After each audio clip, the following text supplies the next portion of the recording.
Hey everybody, how's it going? Getting this set up.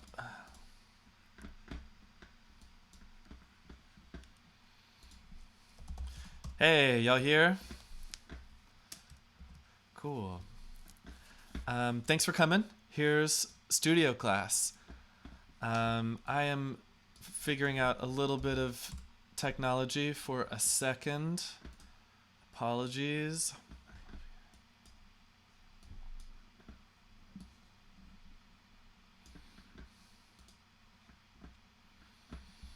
Okay. So, my audio routing's a little messy for this interview portion. I actually have a microphone pointed at a speaker, and I think that's the best I can do at this moment. So this is studio class. Hi, everybody. Today we're going to take a look at a project, work in progress by Mike Alfieri. And to introduce the piece, let's have Mike himself. Hey, everybody. Thank you, Elliot, for looking at this. This is a project that I'm working on with a guitar player down here in Baltimore. His name's Walsh Kunkel, and this just kind of evolved out of some improvisations we've done. And we're trying to mix a lot of our aesthetics and interests of electronic music and jazz. And this is kind of what we came up with. I don't know really where it came from, but just a mixture of what we've been doing. And we'd like to explore this more, and we want to see what Elliot's thoughts are about composition and arrangement. I have some questions about timing, where you'll hear there's some electronic drums in the piece, and there's some live drumming, but the live drumming was coming from another session. So that with the options of warping, I'd like to see if there's a way to kind of smooth out the sound, or maybe kind of lean in a little bit more to the glitch that's happening at the end of the track, as you'll hear. So I'm just kind of really excited to see what everybody thinks and what comes out of this session right now. Awesome. Thanks so much, Mike. Great to meet you. So Mike's a drummer and composer and teacher and the producer on this track, yeah? Yep. Great. Okay, so let's give it a listen, and then we'll take a tour of the different sections of the piece, and then I'll dive into some organization and sound shaping and kind of strategy for him. But before we do that, I want to answer his direct question about warping. So I'm gonna bounce you off this call, Mike. Thank you. See you later.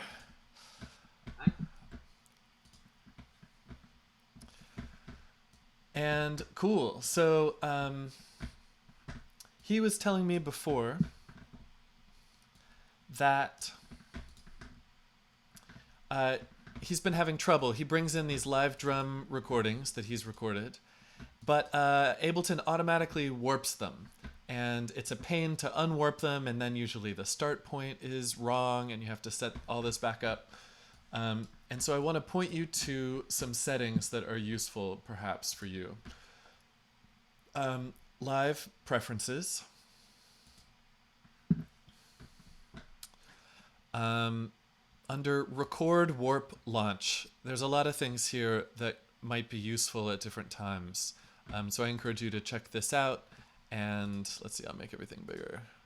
So I encourage you to check this out. There's lots of useful stuff in here. Apropos of now, warp fades, auto warp long samples, off. So short samples, it's going to guess whether it looks like a bar of music or not, if it should be a loop, or if it should be a one shot. It's pretty good at detecting these things. If it's a one shot, meaning just like a single sound, it won't warp it. If it looks like a loop and walks like a loop and talks like a loop, it will warp it if you have auto on. But yeah, so you're going to want auto warp long samples off. This is also a place where you could change your default warp mode, which can be really useful if you find yourself always reaching for complex, given the material that you're bringing in. You can just set it here and save yourself the time. Cool. So One more diversion here, based on our conversation before, is the question of fitting audio. Oh, turn off my speakers. Fitting it to the grid that Ableton has. Like, how do we make this match the tempo of whatever we're doing? This is with warping, so you want to turn warp on. And you get a couple of choices. You can either have it keep its current timing, and it will warp to make that possible. If you say no, then it'll go back to warp markers that it did when it did its analysis of the meter of this piece of music. So I'm just going to see what happens if I say no and go back to its warping. Yeah, so it looks like it's done a pretty good job here of deciding that these major events happen on beat 3 of each bar. Let's put on the metronome and see.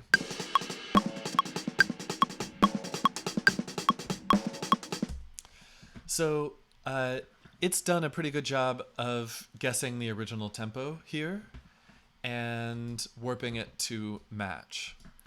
I just want to point you to a couple of functions that you might find handy as you're warping in general.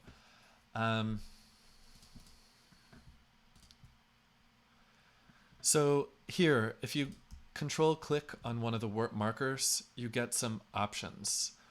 And these are kind of like, run your Ableton. Hey, run your automatic warping, like beat matching algorithm, starting from here, and then do all of your, do your thing. So that,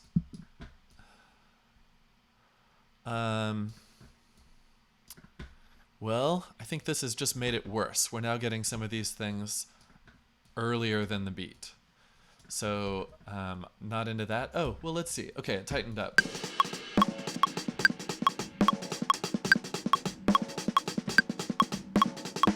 Yeah, it feels like it's rushing a little bit. I tend not to think too hard about what these do and do one and see if it does what I want. Start at,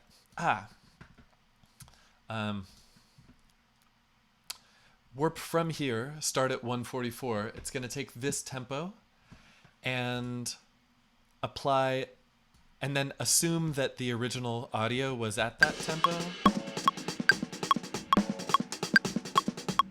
Well, yeah, I'm always slightly baffled by this, so I often do one, see if it does what I want, and then try the other if not. This one, warp straight, is going to make not a bunch of different warp markers through here, but just pick one tempo that it thinks is the right one and make it apply to the entire track. So that's useful if you recorded to a click track or if you play in good time.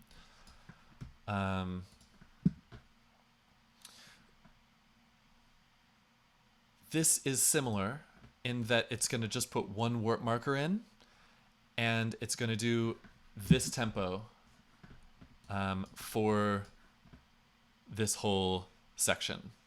So what does it mean to do a tempo for this section? Let me connect this in your mind to this. So each warp marker has a BPM attached to it. So this BPM is its assumption of what the original tempo of that section is. So if this is the original tempo in its mind of this warp marker, and then you take the tempo down, then it's going to play this slower. So it's going to slow down from here to here in the ratio of these two tempos.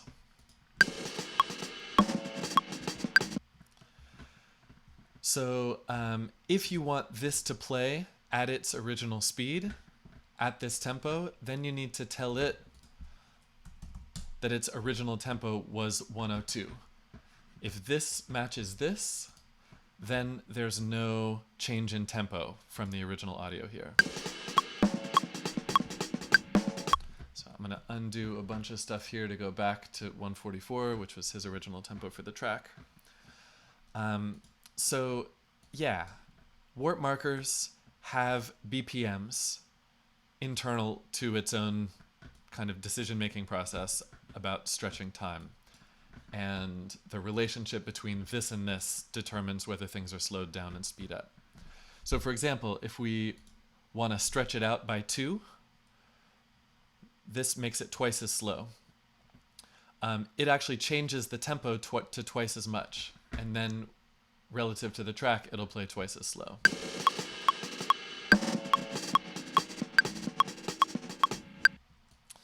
So let's see. I might leave warping there. I mean, it gets more complicated with the fact that you can have multiple warp markers. And so each of them can have a slightly different, like, internal BPM. And that's what I would do to line this stuff up, is just, like, visually line the beats up where they should go on the timeline.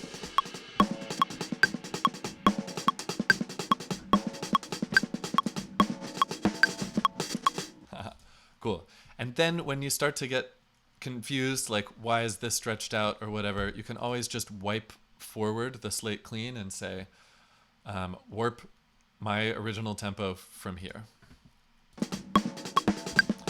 And then it'll smooth it all out. It'll delete any future warp markers in front of you, and you have a clean slate to work from. Okay. If there are more questions about warping, I can try to answer them in the chat while we listen to the track. So a quick heads up, there were a couple of effects, Mike, that you put on here that I had to get plugins for. And for whatever reason, I the plugins installed for me and only worked as AU and not as VST, and you had them as VST. And so anyway, I have the right plugins, but I don't have the settings that you had them set to. So I think this is going to sound pretty good, but maybe not exactly what you were expecting. Apologies. Okay, let's take a listen. And if people want to shoot questions, praise, if they want to shout out their favorite moments or their favorite sounds that they're going on, go ahead and use the chat. Let's listen and appreciate what Mike has made.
Hey, nice work.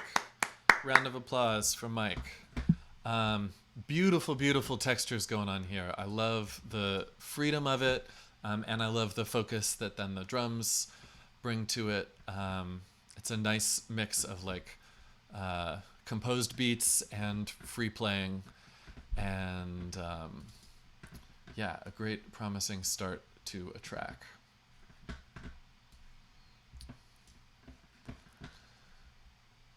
Cool. So I want to do another listen through, and I'm going to do this time just with a bunch of soloing so we can get a sense of what layers are where and sound like what.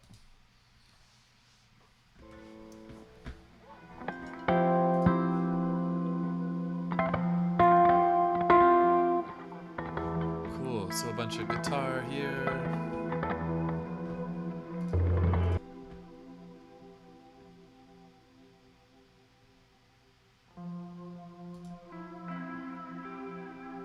I may also just throw a couple of effects on to start to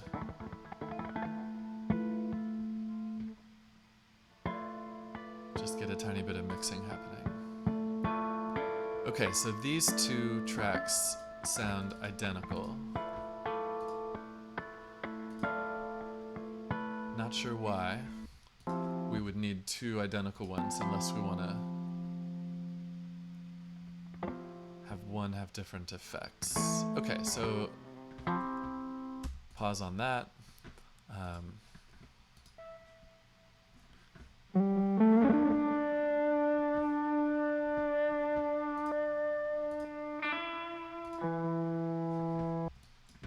these also the same? Let's find out. Yes. Okay, I'm gonna just, for simplicity's sake, start muting some of these redundant tracks. So you can mute a region by pressing 0 when it's selected. And here, feel free to stop me if I'm missing something with this mic. Yeah, or detuned a few cents. These are some nice ideas. Cool, I'll bring them back if we get a chance to hit your thoughts here. No, let's try your ideas right now. That's what this is for.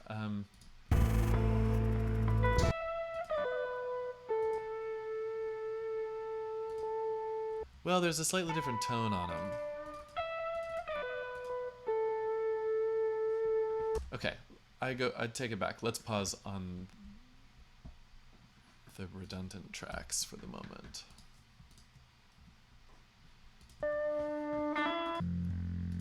Okay, we've got a nice bass here.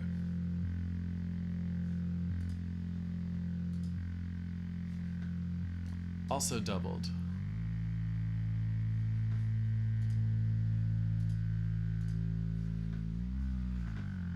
Cool, same. I'm gonna mute these just to simplify our world for a little bit. Whoa, a super low bass with some noise. Cool, cool. Now this is the composed beat.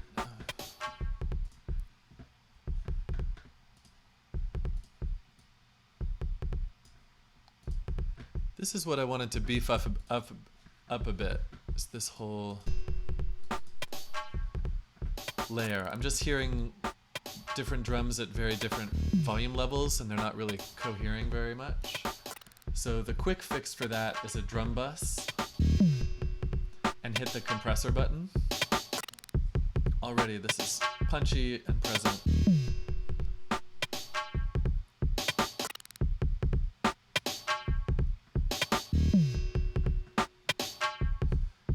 Cool, Mike. Understood. Some of the duplicate guitar tracks were alternate takes of the same part. Okay, I'm not getting rid of them, just kind of simplifying our world for a moment. Okay, so drum samples instantly kind of glued together and beefed up with the compressor button here on a drum bus. I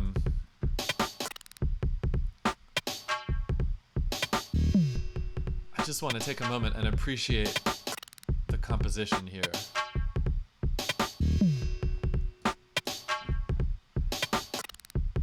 smart things I'm seeing here are that he's working in the cracks. He's not doing lots of things simultaneous. He's filling in the gaps with interesting sounds.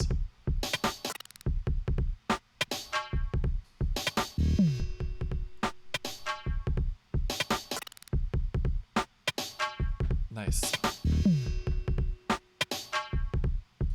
I'm not hearing these guys. Okay.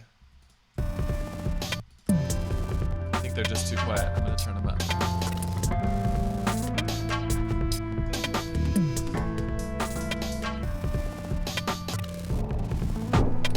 Cool, let's see what these sub kicks are.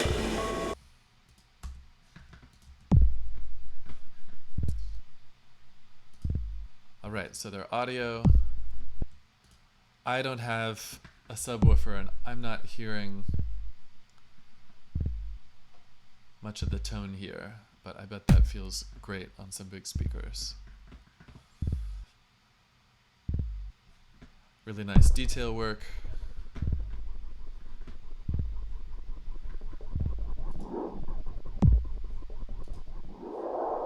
Some noise. Oh, a kick, former kick. Stretched way out. Cool, cool.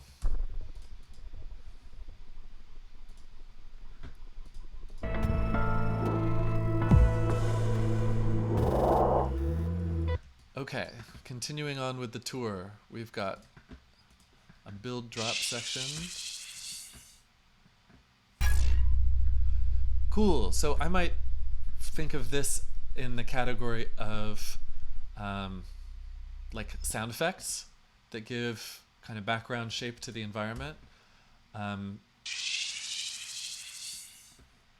think this is a candidate for being in a real reverby world.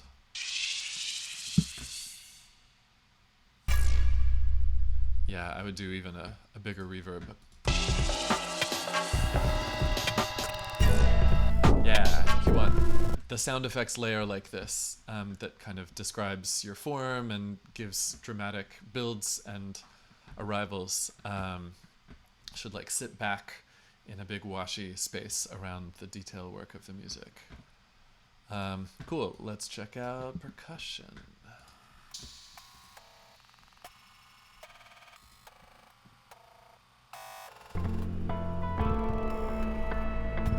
Nice.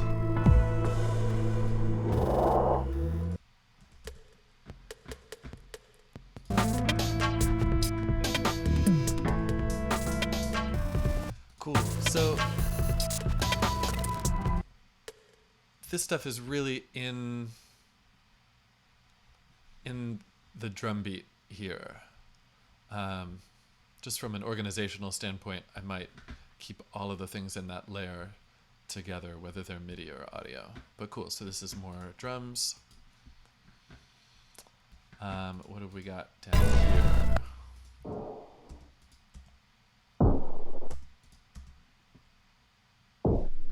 Cool. So this is a sample pack of like impact effects. Let's hear them in context.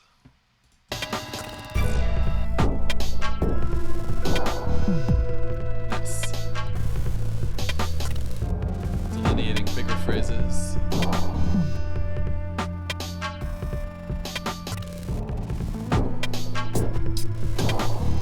And now, the live drums layer. So at the beginning,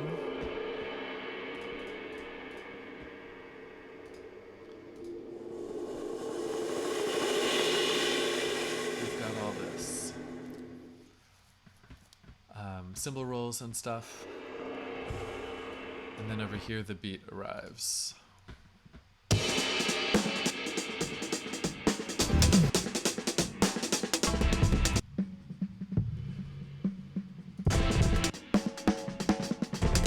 Cool, I'm guessing these are 4 different mics on your drum kit.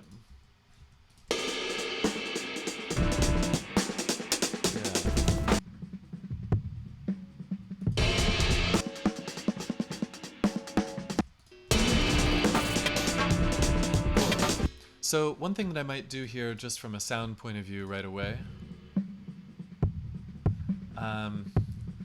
You know, we could put a compressor on the whole thing. Oh, you have.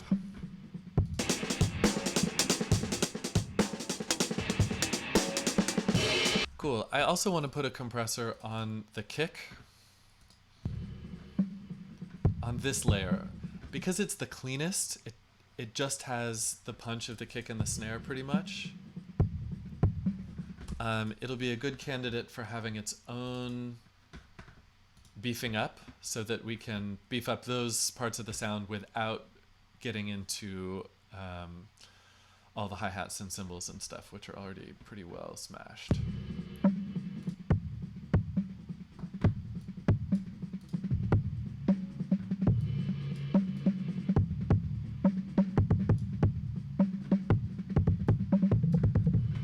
Cool. So I'm not going to go deep in EQ stuff today. We're going to talk, I think that's for later in the process. But I want to show you one thing that you might find really useful with these. If you're making this kind of hybrid acoustic electronic music, watch this.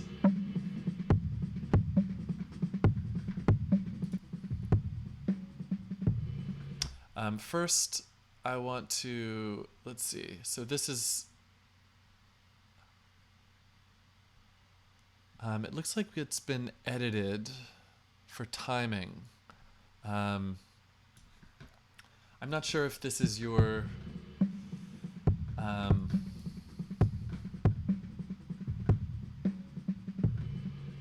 of cutting together to put things more on the grid, because the edits seem like things are just displaced like a couple of subdivisions, a couple of beats. Okay, I'm not quite sure what that's about. If it's about timing and not kind of slicing together different rhythms, I would use warping and use it to slide each beat into place.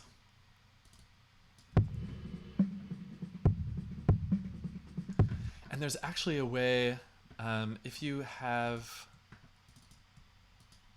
clips of the same length, I think that there's a way to work on the warp markers for all of them at once. I'm not sure why. Oh, because of this. Let me just see. If you got multiple layers like this, it can be really helpful. Table that. It's not something I've done, but I saw in a tutorial recently that there is a way that you can work on the warping, or maybe just even only the transients, but somehow you can create a rhythmic structure in common between multiple layers, which you'll want to do for live drums.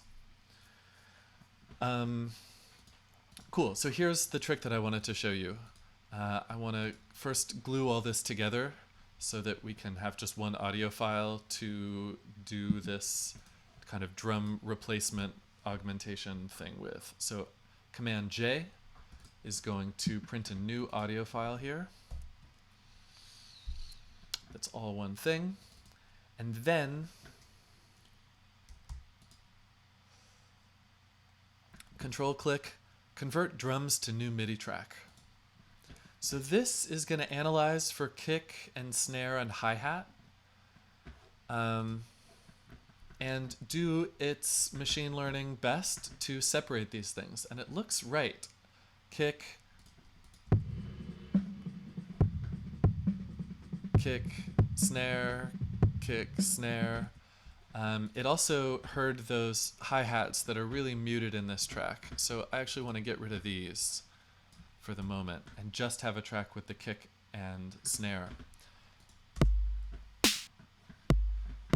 So now I have a MIDI track with a drum rack with samples playing exactly the same timing, and not only the same timing, it also extracts relative velocities. So it's going to take some of the feel of your playing too. And you can use this either to replace your drums.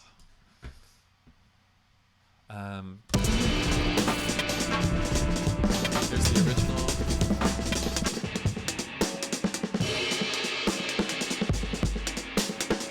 Here it is replaced with the drum rack.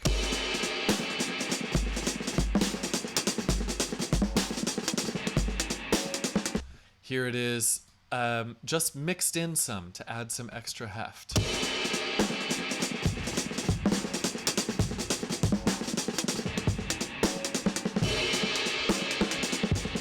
Okay, so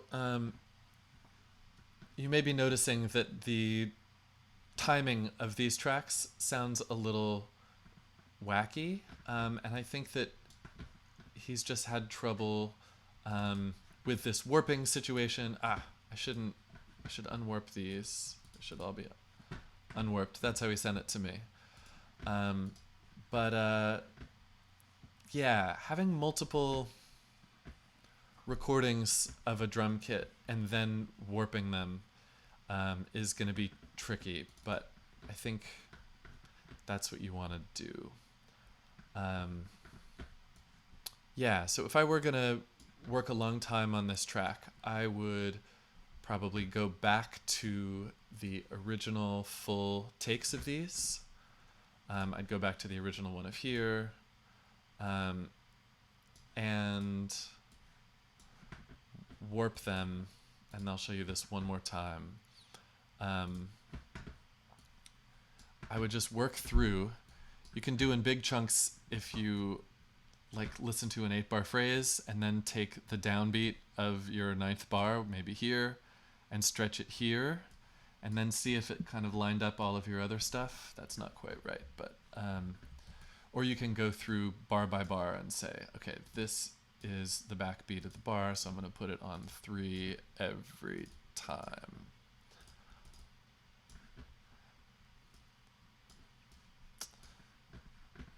Cool. So cleaning up the drums here will be a project. But I'm going to leave them as they were for now. I'm not even going to go... Well...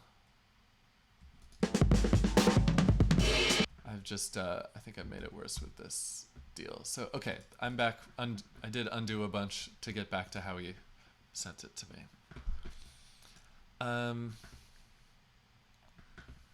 Cool. Any other parts that we need to cover in the tour? Let's listen to this. Okay, more snares. I saw the question about, is the volume of the snares right? I'm not thinking about relative volumes yet here. The whole thing, we're not at a mixing stage yet for this. And here's some percussion loop. Cool, I'm just hearing not the best audio quality here, and I think that that has to do with transposing in Beats mode. You might get better results. This is cool. He's transposed each one of these regions a different amount to kind of make a melody here. I'm going to switch them all to complex.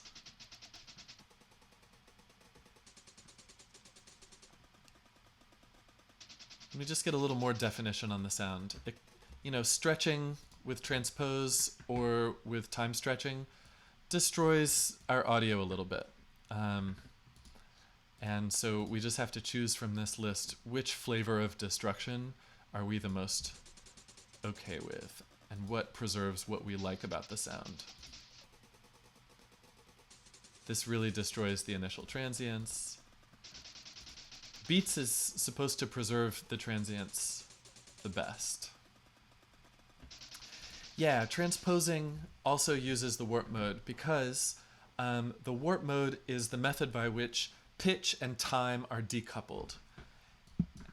Normally when you do something faster, it gets higher pitched, and slower it gets lower pitched. So when you separate those two parameters, either by stretching audio but trying to retain the same pitch, or changing the pitch and trying to retain the same time, in either case it's using its warp algorithm. I'm seeing a couple of questions here. I'll take a break for a moment and answer some of these. So the difference between Complex and Complex Pro is that Complex Pro has a formant shifter in it. Formants are qualities of the human voice that basically need to get compensated for when you transpose the human voice. So Complex is going to give you chipmunk if you transpose it. Complex Pro on a voice is going to correct for the chipmunk and give you a more natural sound to the human voice if you transpose with it. So Pro is really designed for voices. Cool. Let me scroll back and answer some of these. HCOP asked about a demo on warping vocals. Yeah, in the future when there's some vocal in a track that we're looking at, you can shoot me that question again and we can get into it. Let's see.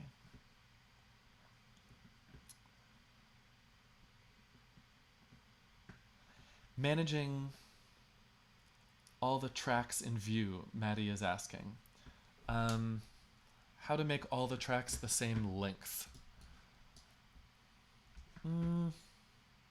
Well, you can always select an area and do Command J, and it'll print a new audio file for that whole area.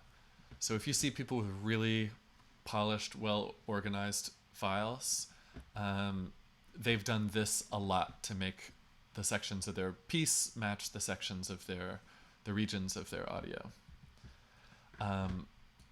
Scrolling. You're going to need to be more precise. I'm not quite sure what you mean.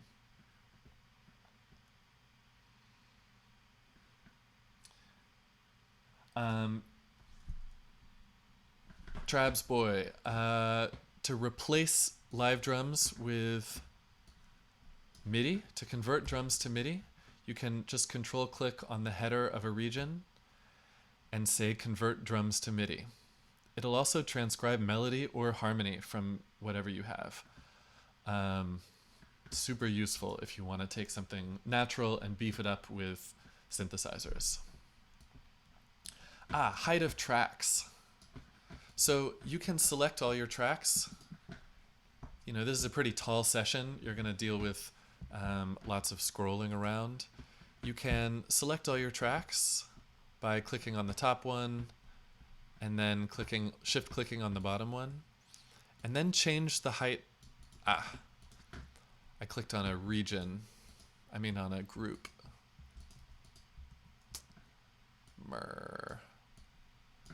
Okay, so the groups kind of break up this function. You can select all the tracks in a group and expand or contract one of them, and it'll expand or contract all of them.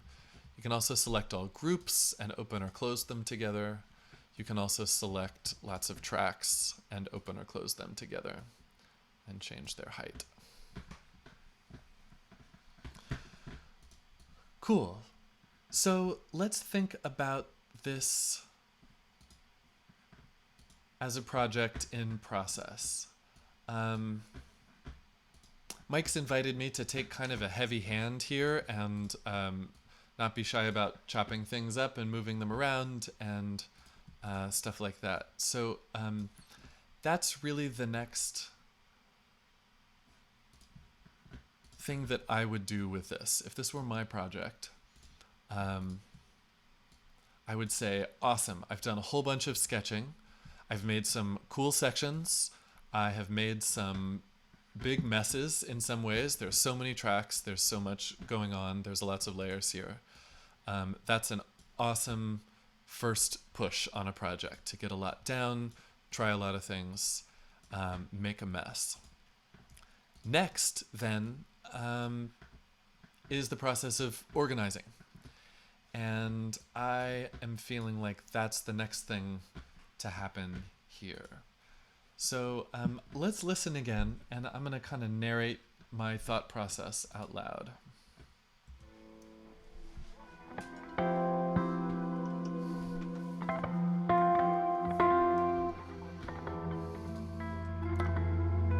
Beautiful introduction. I don't want to mess with this at all.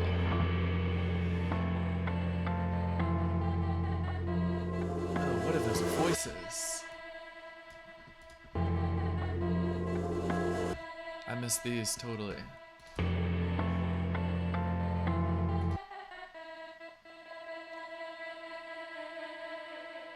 Cool.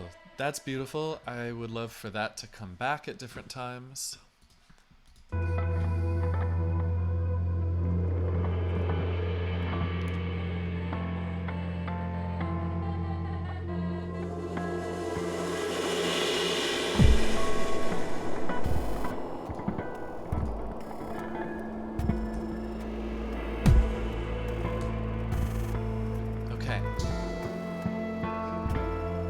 So lots of music goes in a kind of escalating arc of energy where things start at the beginning kind of loose in time and then start to snap into loops.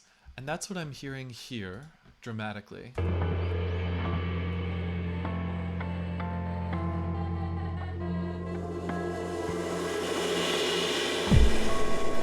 Building into this first arrival. So now it's like, all right, things are starting. And I want to continue that motion.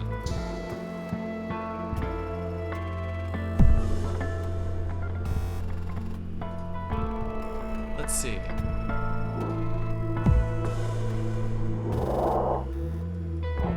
One thing I might do is start introducing loops in the guitar part at the same time that we start to have a beat here. So let me show you an example of that. Not on that. Yeah. Okay, so something kind of percussive. I'm gonna just take a bit that I like.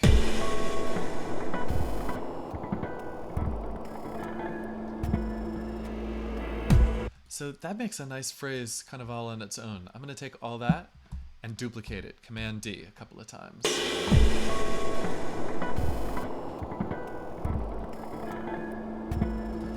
And I like how loose it is, but I want to tighten it up a little bit. So I'm going to chop here, open this up, hit warp, and say warp yes, such that it retains its current timing.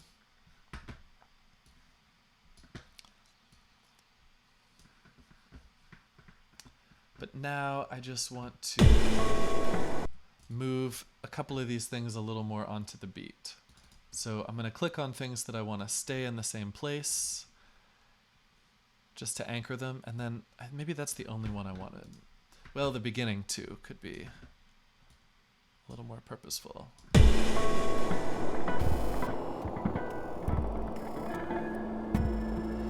Yeah. Cool. So what I have found is that you can actually have a lot of looseness in your rhythms in between strong beats. I'm gonna pump this up so we can focus on it.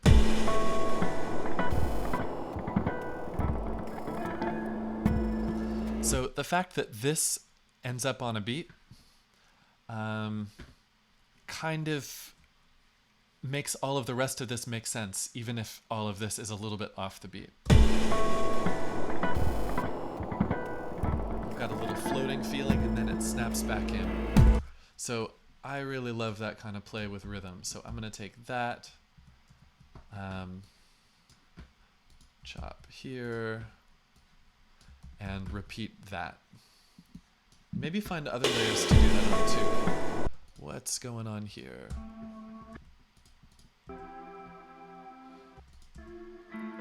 No, this is an important kind of harmonic phrasing, so I don't want to loop with that. I want to find things that are more rhythmic so I can amplify the rhythmic feeling here.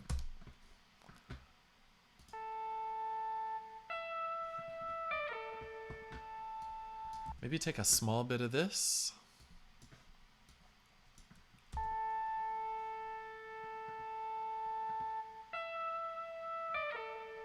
I like this note.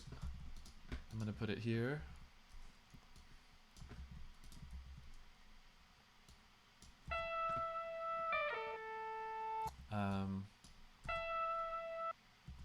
Well, let's see.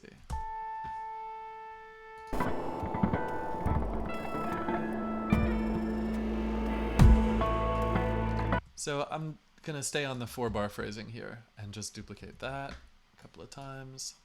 Cool,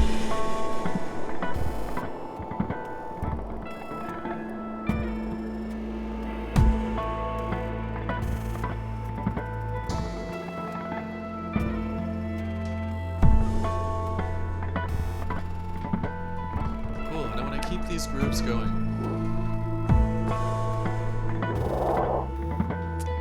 Here's a good reason to have this second track. Great first arrival. Beat 2.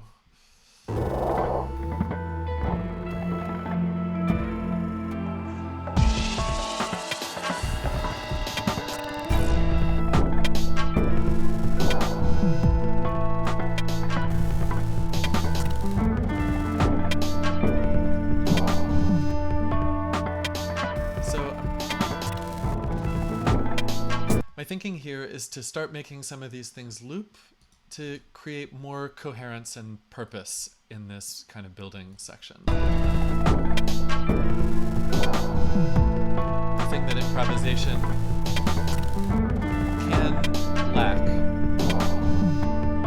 that music really benefits from, is lots of repetition.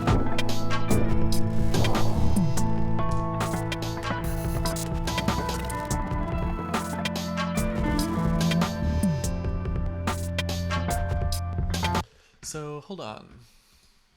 This beat starts here. And then the hi-hats come in.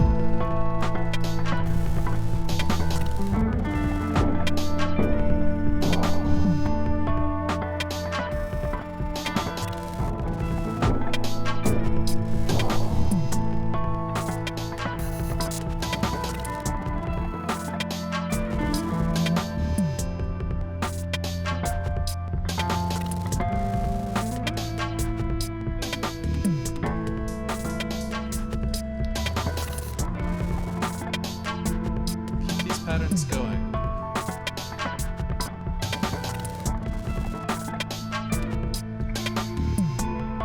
And when we've heard them enough, let's make a marker for change.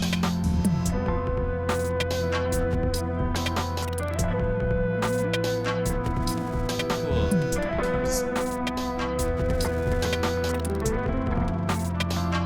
I'm seeing some building of energy here. And then the big arrival. Okay, so let's start an organization track here. So if you've seen some of my other classes, you know that I do this all the time. I make an empty MIDI region, and I put empty bars, empty MIDI regions on that track, just so I can map out longer phrases and have a kind of a ruler. So that's 4 bars. You can just select time, control click, and say insert MIDI clip. 1, 2, 3, 4. I'm going to duplicate it and glue it together to get an 8-bar phrase. Which isn't to say that we need to always make our music in 8-bar phrases, but it is really nice to know where they are.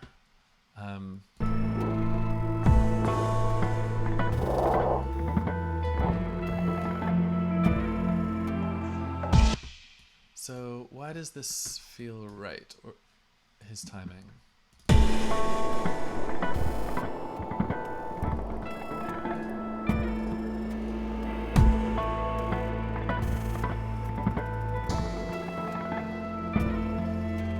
Yeah, so I'm noticing which is the layer really doing the harmony here.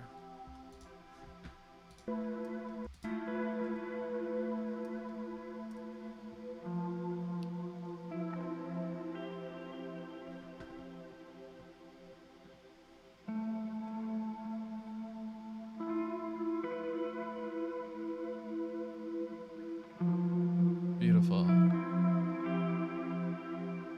Okay, so we've got this.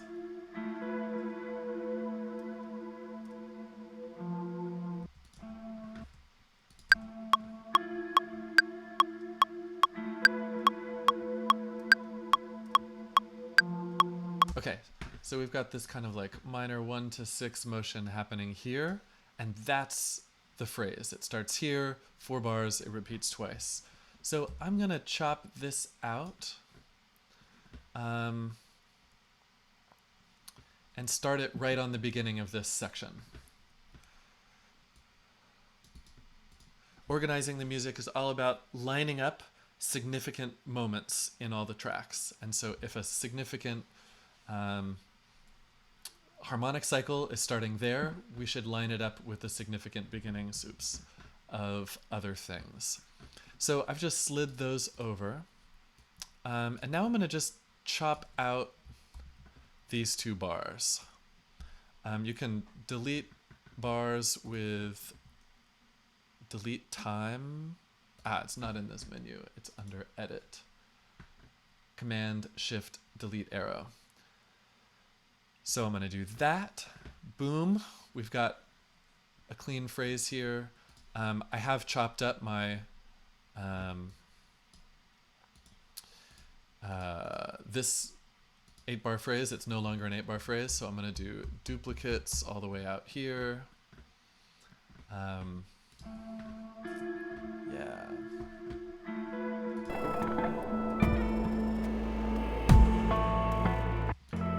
Great, so the end of that phrase.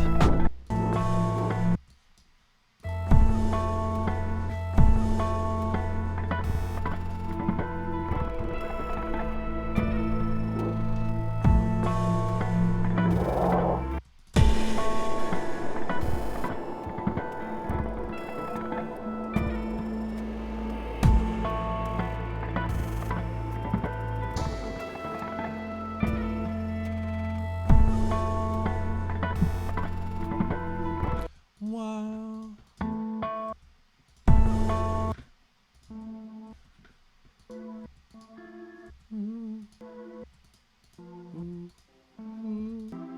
Okay. So it's the bass that's not lining up, so we gotta check this out.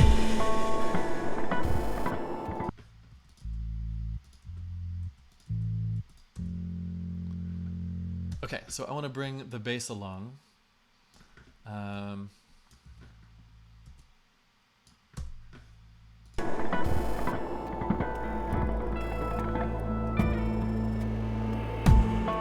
Cool, so our second note needs to start like here.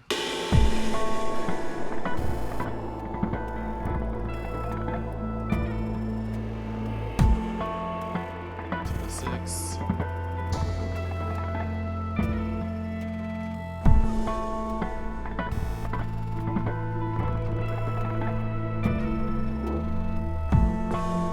Nice. Okay.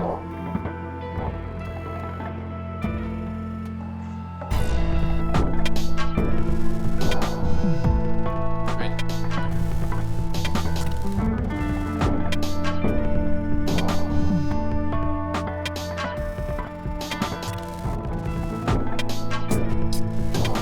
Cool. Let's bring in the hi-hats on the downbeat here. Right here.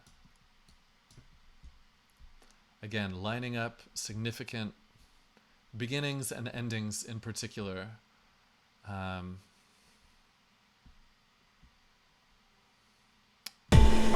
Cool. So this is the loop.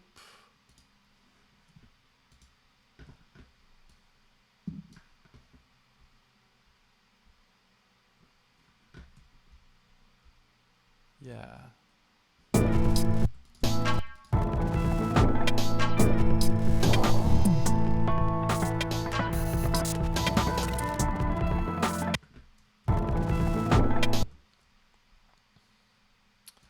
So yeah, I'm not sure how much of these hi-hats I want to copy phrasing-wise. I'm not familiar enough with the contents, but let's just take a bar.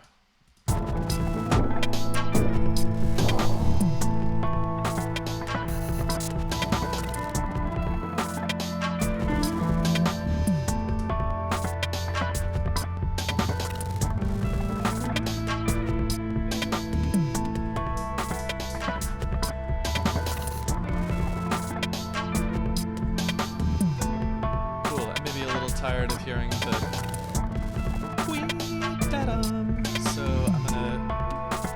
take it out for a little while. Oh, was that not it?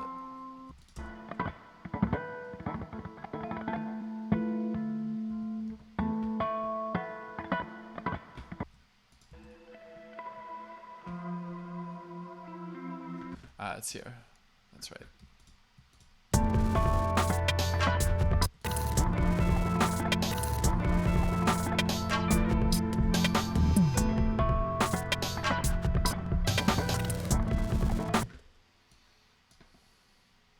Cool, let's see where we are phrasing-wise. Cool, so I wanted to, let's say something happens here.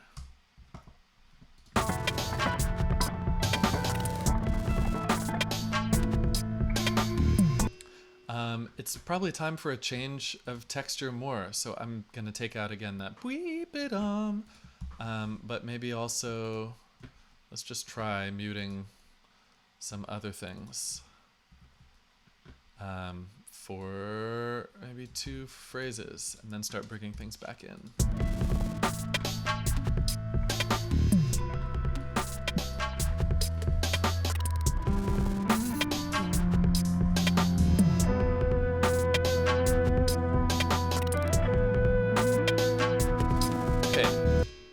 We have a couple minutes of official time left. I'm gonna stay here and work for another 20 minutes or so and take questions. So feel free to stick around. Maybe I'll work on these drums. That it would be nice to get those tight for here. But then the last big picture thing that I want to say is just proportionally this whole thing. This is such an exciting part when these live drums come in. That, let's see, I feel like lots of times we listen to a piece of music and we have this feeling again and again in our head that's like, oh, now it's really starting. Oh, there it goes. Now we're going. And I have that feeling several times in this. Beautiful intro, then we've got a groove, and I'm like, oh yeah, okay, now we've arrived in, the main texture and motion of the song. And then the second beat comes in, and I'm like, oh, there's a new one, we're still building. The hats come in, oh, there's a new level of energy, I'm still building. And this is such a huge one. Big, new, exciting music. I have that feeling very strong. It's like, wow, we've been building to this plateau the whole time. This is actually the music. And so proportionally, I think this stuff with the live drums should be just much, much longer. And you might just say, I want to take these phrases. I would tidy them up, of course, first. But select these 2, Command-Shift-D to duplicate. I just did it a bunch. So we now have a whole long section with these live drums. And that really feels like the meat of the song. And so just kind of perfect it here, copy it out a bunch, and then cut away and sculpt yourself an arc. Bring things in and out, create contrast. When you feel like you've plateaued for a long time, you can bring the energy down and then build again. But that's the big chop that I want to do on this song. Take the place with the most energy and stretch it way out to really retain all the momentum and do something with the momentum that it has steadily and really thoughtfully built through a series of escalating terraces through this first part. So, hey, welcome. If this is your first time, I'm Elliot Cole. Thanks for coming by. You can find out more about classes and stuff down below. I'm really excited to let everybody know that I have done a bunch of planning, and I now can tell you what classes are going to look like for the next 2 months. And there's a lot of exciting topics that I really just cannot wait to prepare for you. Let me show you that very quickly. It's on my homepage. for the class, which is like click here under class schedule. But we're gonna finish up mixing this Thursday. We're gonna do some deep beat study on Tuesday, transcribing favorite beats by other people to learn how to make a good beat. Then we're gonna do a whole series of synthesis classes on Thursdays, and we're gonna do a whole series of music composition kinds of classes on Tuesdays. Melodies, chord progressions, rhythms. We're going to get into randomness and generative music, which is one of my favorite topics, soon after that, and on. So I do this 3 times a week, and I do it all on a donation basis. So hit me up if you find this useful and you want to help keep it going. Cool. I am going to jump back in on this project and work for another 20-25 minutes. Shoot me questions, and I'm happy to answer them. Let me look at some questions now too. Big Mac, if you have multimeter music, maybe with different tempos, how do you make Ableton recognize that? Okay, so music with different tempos. Ableton is not going to be very helpful in its regard. Ableton can only conceive of one tempo happening at once.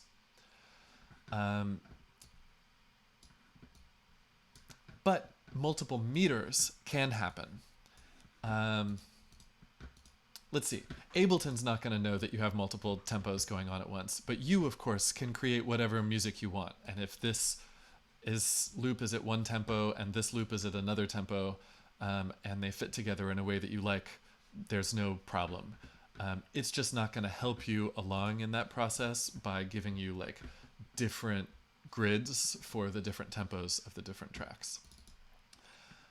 Down here though, if you're not talking about tempo and you're just talking about meter, multimeter music is pretty easy to do, like polyrhythms, because you can set on any clip or region a different time signature, and that just affects the grid here.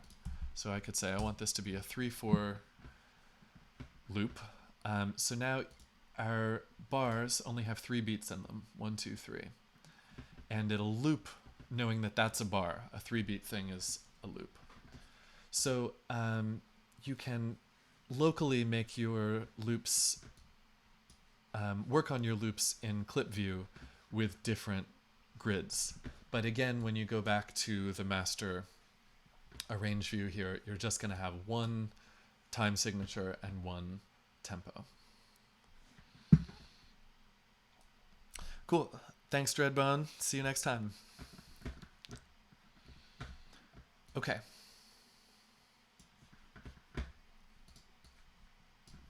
So let me dig into these drums and see if I can quickly, I'm going to undo all of this repetition that I did.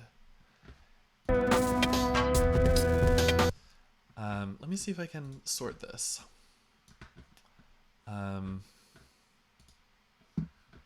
If somebody wants to look up right now for me online, like multiple clips, warp modes or something, warp markers, common warp markers for multiple clips, it would be awesome if there was a good answer for that. But at the moment, let me do it this way. I'm going to pull out the whole thing for each of these. Correct me if I'm wrong, Mike, but I assume that the original takes of all of these were simultaneous, and you brought in a whole audio file of simultaneous stuff. Maybe? Ah, this is warped. Okay, so unwarping. And now all of these line up. Yes. Thanks a bunch, Big Mac.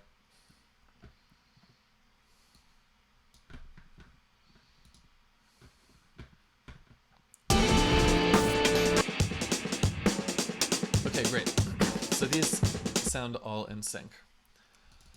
Now they're all the same length. Can I? Great. Multi-clip warping. I'm just gonna learn it right now. I bet it's easy.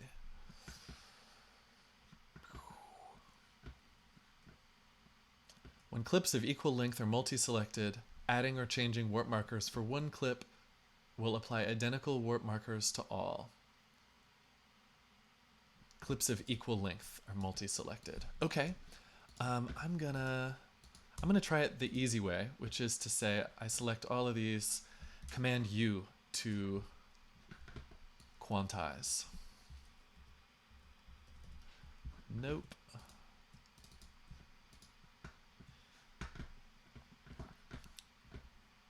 But how do you change? Okay, I'm gonna turn on warp for all of these.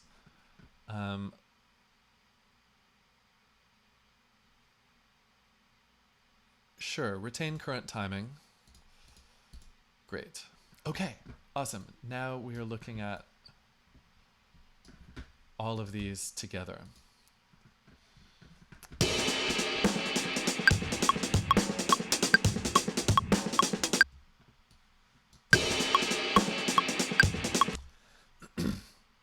So the easiest thing to do, of course, would be to re-record these at the same tempo that the rest of the track is. But you can take something at a different tempo and work with it. That's something Ableton is all about.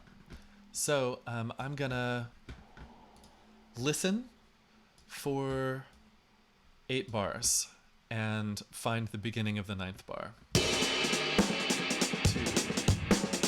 3, 4, 5, 6, 7, 8.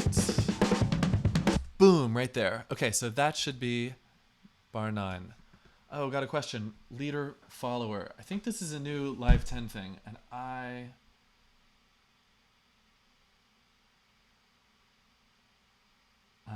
I've never used it. It says the default behavior for all clips. Follower. Warp so it plays in sync with the set. When set to leader, the clip's played as its natural tempo, and the set's tempo is adjusted to match the clip. That's cool. I think I'm going to assume that we want to stay in 144, but if you bring in audio that you've recorded and you want the track to match it, click this button and it will do that. But let's go back to... Oh, thanks, David. I appreciate it. I'm glad you're still coming. See you soon. Okay, so just to recap what my approach is here, I'm rather than going in and fussing with every individual note, I want to preserve the flow of his playing as much as possible, so I'm going to just warp a whole phrase. So I listened, I counted, I found the beginning of bar 9, which was kind of right here, and I made a warp marker there and slid it to the grid's bar 9. Let's keep rolling from here.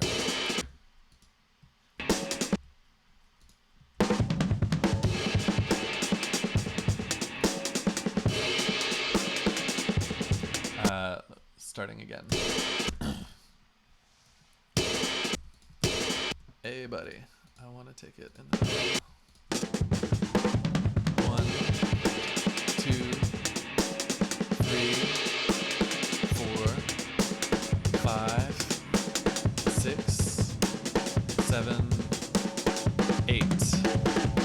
Boom. Okay, so this big thing should be the downbeat of bar 17, right? 8 bars twice at 16. The end of it is 17.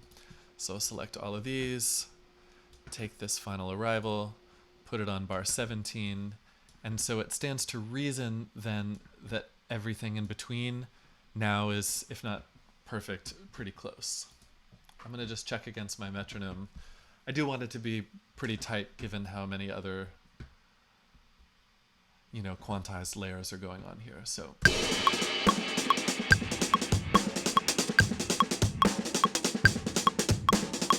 little adjustments to line things up.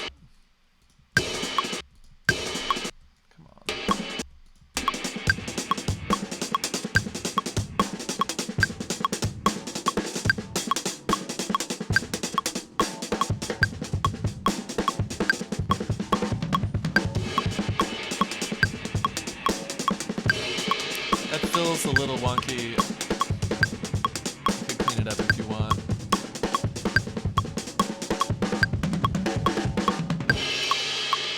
Cool. That's good enough for me, I bet.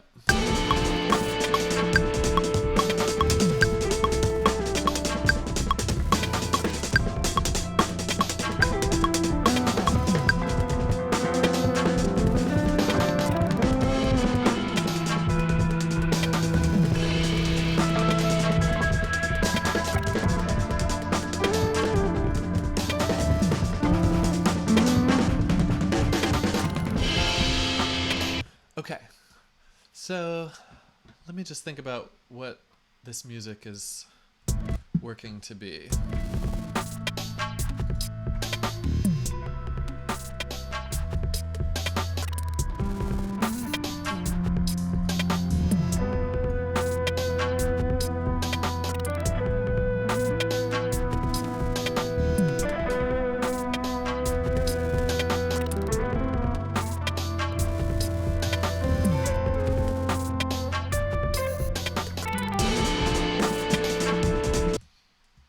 Cool, so this we'll call like live drums in.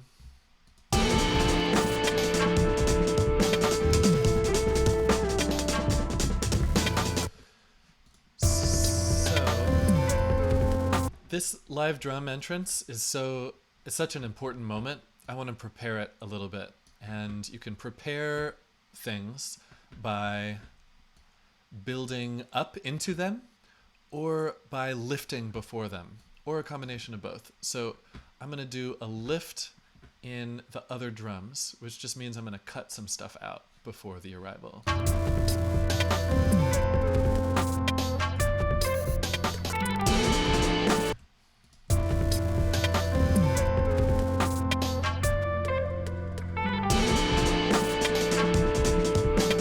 Cool.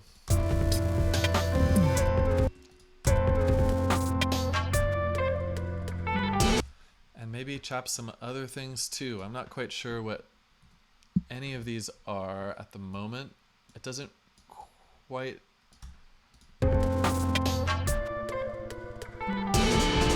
Yeah. And now... this little bit we could make a little better rhythmically articulated. I'm gonna warp. Retain current timing, yes.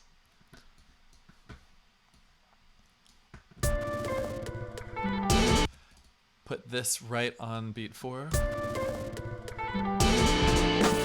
Nice. Maybe you could even kind of decorate it. Maybe repeat this a couple of times. Something like that. Maybe like kind of glitch up the end. I'm gonna just repeat this.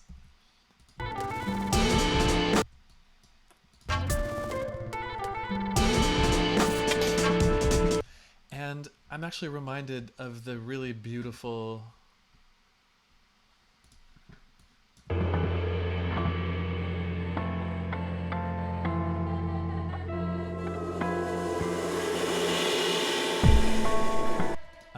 I'm going to put a bookmark in that. I want to find a new place for it.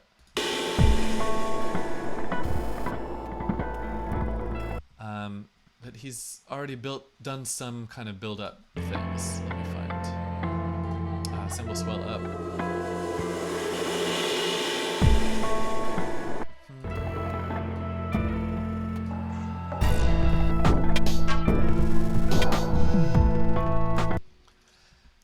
So, let's see.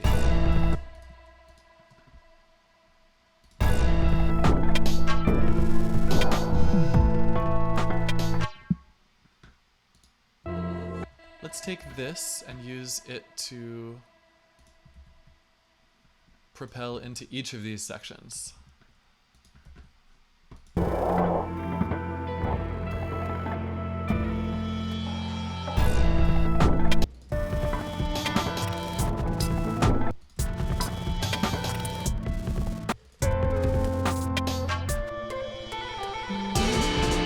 So basically, anything that happens once, anything that you think is worthy of happening once in your song, it deserves to happen more than once. And so if something just happens once, I think you should either multiply it or cut it. So I'm going to start looking for other things that I can bring back. This is a really cool part of this beat.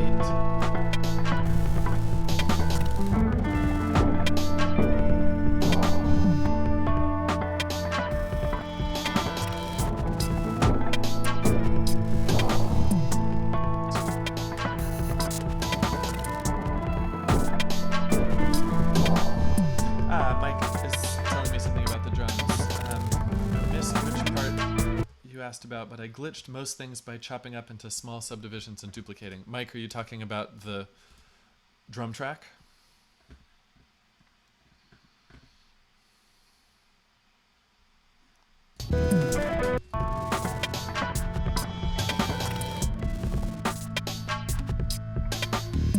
So let's call this the breakdown-ish, because I took some stuff out here.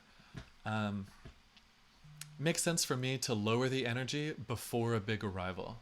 We've heard these loops a lot. It makes sense to make some space before this new thing arrives.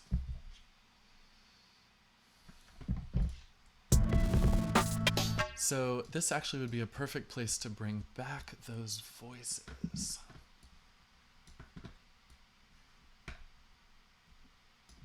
So there's a nice 4-bar phrase of voices.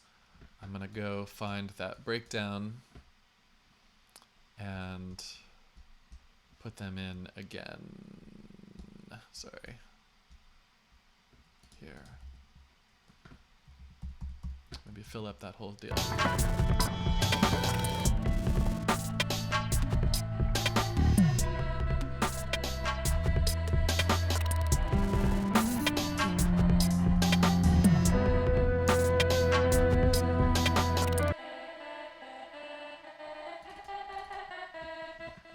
Cool, some nice delay.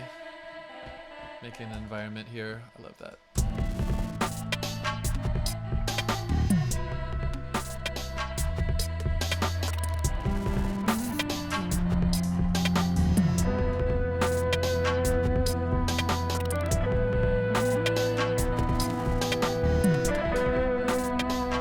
So I just want to hear these voices more clearly. So I've compressed them a little bit. The EQ is not helping us here. I think we should EQ them brighter. Yeah, so they're not competing with the guitars so much.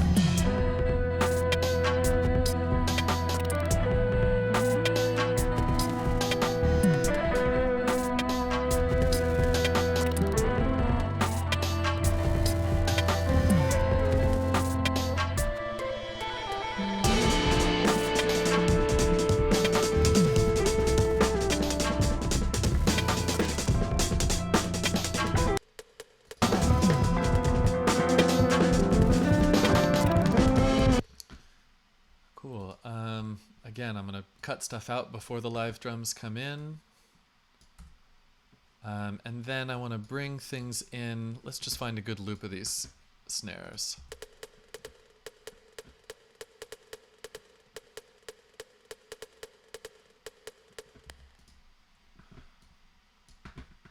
Cool. I see. He's already copied this loop. So I'm going to keep that pattern going. I'm going to just take that loop, duplicate it. Well, now I'm a little across the beat. Might not matter. Let's just try this.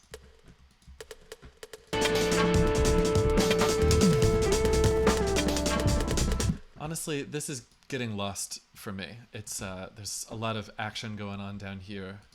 I'm gonna mute all these.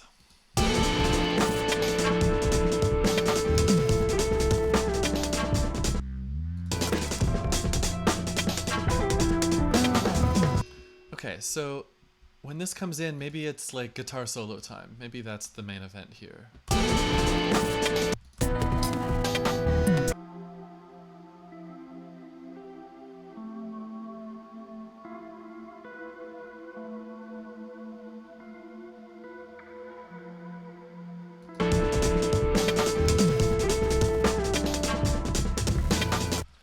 we've got a little harmonic confusion here. And it's my fault because I cut some bars.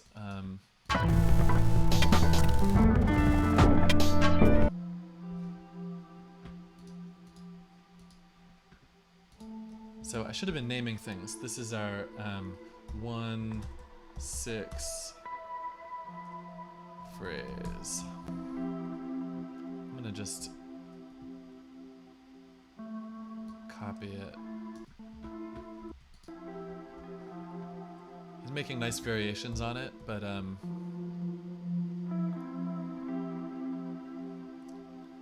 gonna keep it consistent just for my own organization. And now, oh right, these are both the same guitar, more or less.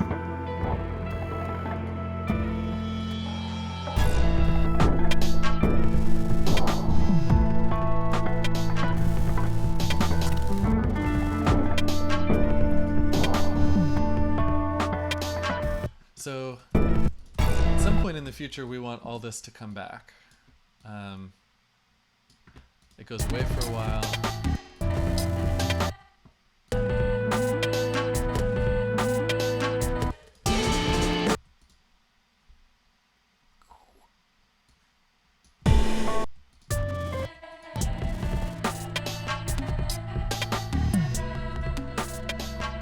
For this section, maybe I'll take out the bass at the beginning. Ooh. Oh, I see. That's fine. Okay.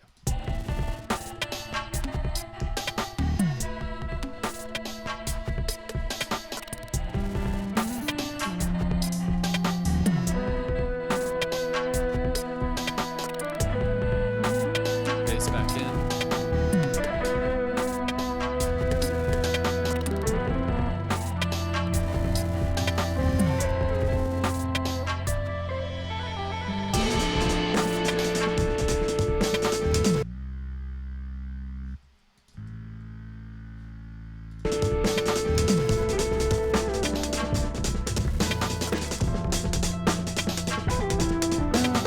Cool. I'm kind of want to break from this chord progression. Maybe we just transpose it. Let's find out.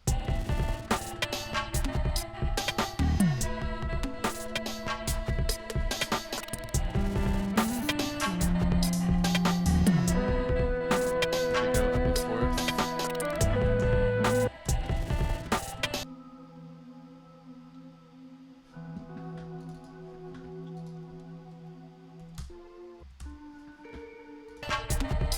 No, I take it back. Let's not mess with that.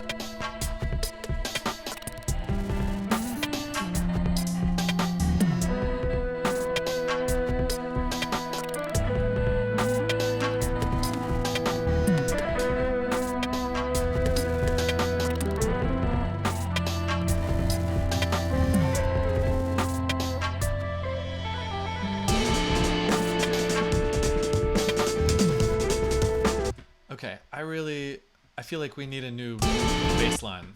And I'm gonna make one real fast and then we can call it a day. So we've been going 1/6, 1/6 again and again, and now it'd be really nice to go to 5.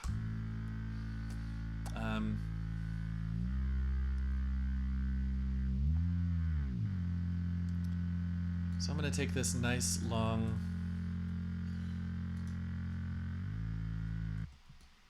bass note and just transpose it up a step.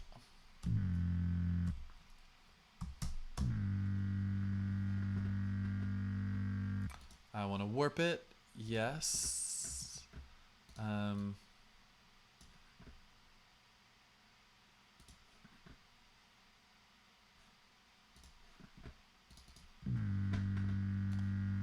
So that I can change the pitch without changing the timing.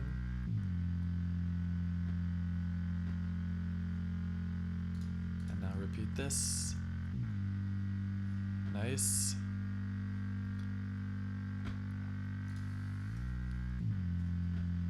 And make the guitars do the same harmonic progression.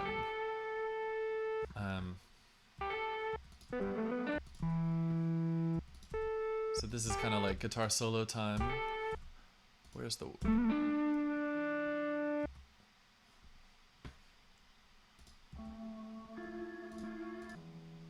Okay.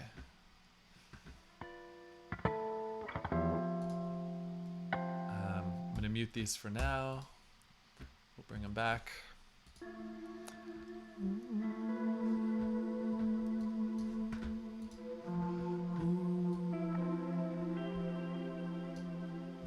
Okay, so to make this 5 chord, I'm going to take that 6 chord, move it here, warp it, retain current timing, yes, transpose up a step, and then switch to complex mode for best sound.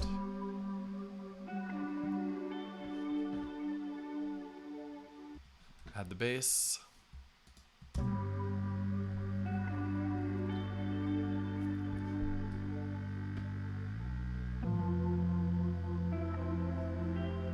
Nice. Okay, and my gamble is that this is going to work with the guitar solo, but I haven't actually brained it out yet. But let's repeat this. I'm going to give it a new name. 5, oops, 6. Sorry, I've been saying 4. No. Sorry, I'm living in major and minor keys at the same time in my brain. So this is really 6 to 4.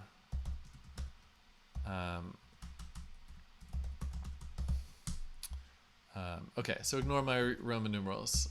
This is 5 and this is 4.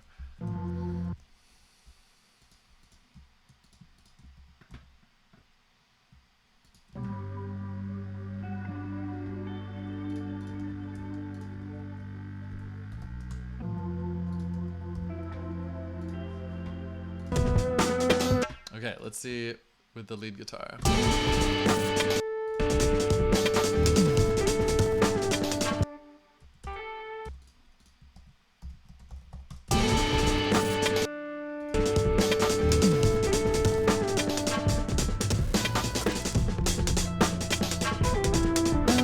Yep.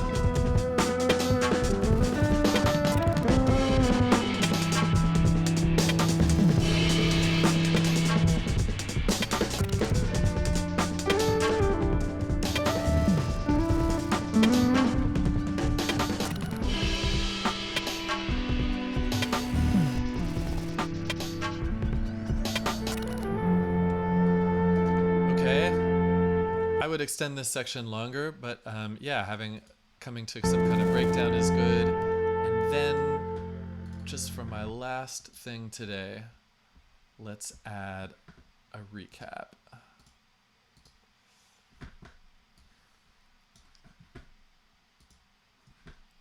this whole section.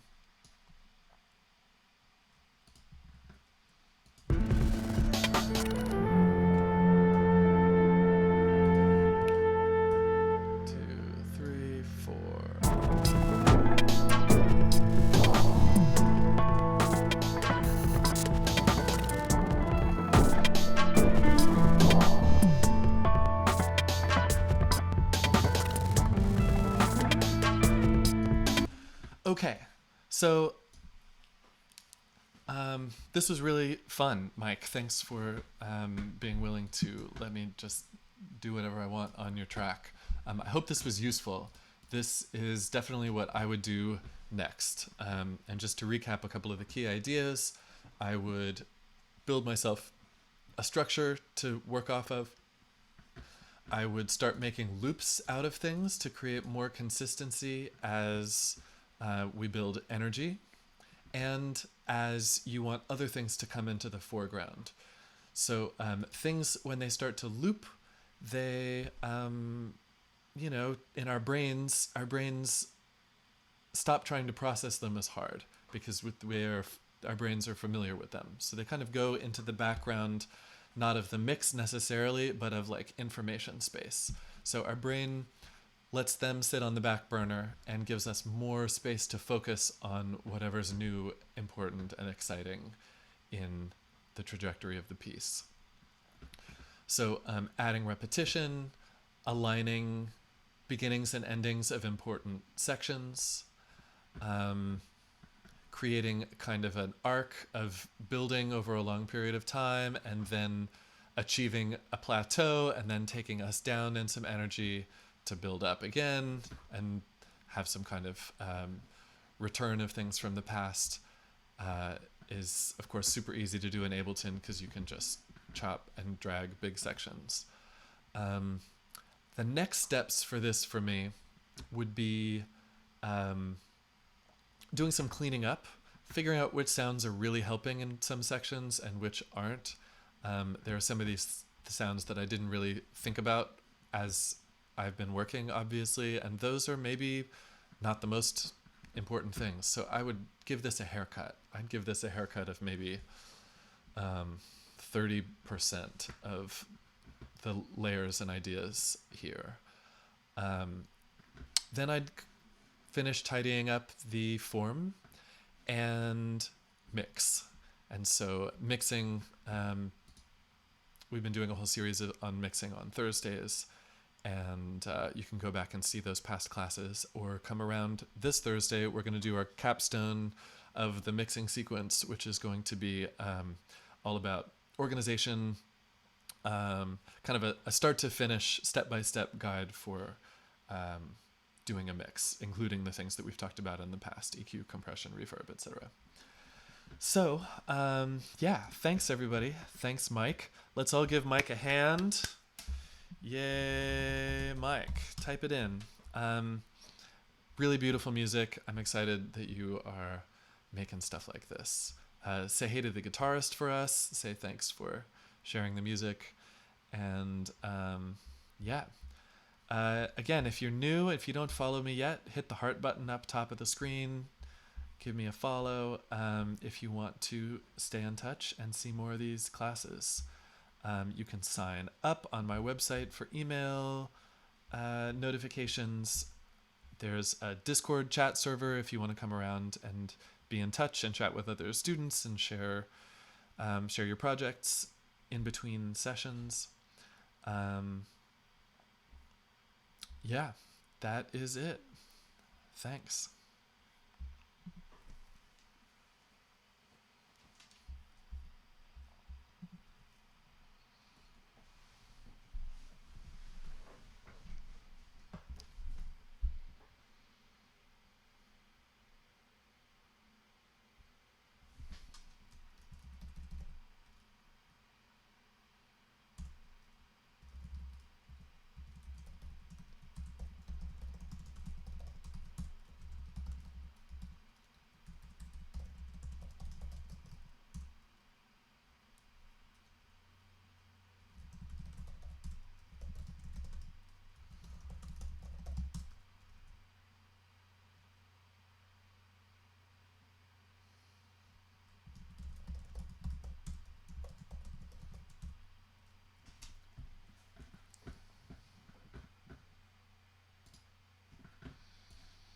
All right, that's all she wrote.